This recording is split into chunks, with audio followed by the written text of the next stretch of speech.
കോഴിക്കോട് കൈക്കൂലി വാങ്ങിയ കേസിൽ സീനിയർ പോലീസ് ഓഫീസർക്ക് 7 വർഷം കഠിന തടവ് വിധിച്ച് കോടതി. തേഞ്ഞിപ്പലം സ്റ്റേഷനിലെ ഉദ്യോഗസ്ഥനായിരുന്ന ബൈജുവിനെയാണ് കോഴിക്കോട് വിജിലൻസ് കോടതി ശിക്ഷിച്ചത്. തടവിന് പുറമെ 50,000 രൂപ പിഴയും ഒടുക്കണം. 2017-ൽ പരാതിക്കാരന്റെ ഭാര്യയെ ഒരു കേസിൽ പ്രതിയാക്കാതിരിക്കാൻ 2,000 രൂപ വാങ്ങുന്നതിനിടെ വിജിലൻസിന്റെ പിടിയിലാവുകയായിരുന്നു. മിഥില ബാലനുണ്ട് വിശദാംശങ്ങൾ നൽകാൻ. മിഥില, എന്താണ് കോടതി വിധി?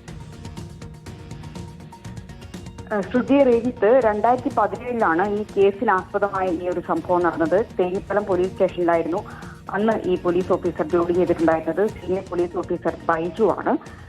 ഒരു കേസുമായി ബന്ധപ്പെട്ട് പരാതിക്കാരന്റെ ഭാര്യയെ കേസിൽ പ്രതിയാക്കാതിരിക്കാൻ 50,000 രൂപയായിരുന്നു ഇയാൾ കൈക്കൂലി ചോദിച്ചിട്ടുണ്ടായിരുന്നത്. എന്നാൽ 50,000 രൂപയ്ക്ക് പകരം 2,000 രൂപ കൈക്കൂലി വാങ്ങി. ഇതുമായി ബന്ധപ്പെട്ട കേസിലാണ് ഇന്നിപ്പോൾ ശിക്ഷ വിധിച്ചിട്ടുള്ളത്. കോഴിക്കോട് വിജിലൻസ് കോടതിയുടെയാണ് ശിക്ഷ. 2 വകുപ്പുകളിലായിട്ടാണ് ഇത്തരത്തിൽ 7 വർഷം കഠിന തടവും 50,000 രൂപ പിഴയും അടയ്ക്കാൻ വേണ്ടിയുള്ള വിധി വന്നിരിക്കുന്നത്.